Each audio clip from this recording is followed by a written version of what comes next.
అస్మత్ గురుభ్యో నమ. శ్రీమతే రామానుజాయ నమ. నేటి మంచి మాట ఏమిటో తెలుసుకుందామా?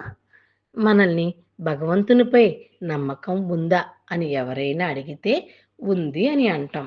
మరి భగవంతునిపై నమ్మకం ఉన్నప్పుడు కష్టాలు ఎందుకు వస్తుంటాయి అని అనుకుంటే అసలు నమ్మకానికి కష్టాలకి సంబంధం ఏమిటి? భగవంతుణ్ణి నమ్మినంత మాత్రమున కష్టాలు రాకూడదా? తన కుటుంబ సభ్యుడు డాక్టర్ అయినంత మాత్రమున శరీరమునకు కోత కొయ్యకుండా శస్త్రచికిత్స చేయగలడా? ఇందులో ఏమైనా వెసులుబాటు ఉందా? ఎవరు చేసుకున్న కర్మకు వారు బాధ్యత వహించాలి. భగవంతుడు కర్మ ఫలితమును పూర్తిగా రద్దు చేయలేడు. అది ధర్మమునకు విరుద్ధం. కానీ తనను నమ్మిన వారి బాధలను తను తీసుకొని వారికి కర్మ ఫలితం నుండి ఉపశమనం కలిగిస్తుంటాడు.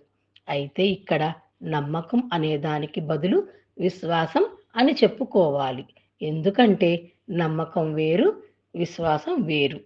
నమ్మకంలో సంశయం ఉంటుంది, కానీ విశ్వాసంలో శరణాగతి ఉంటుంది.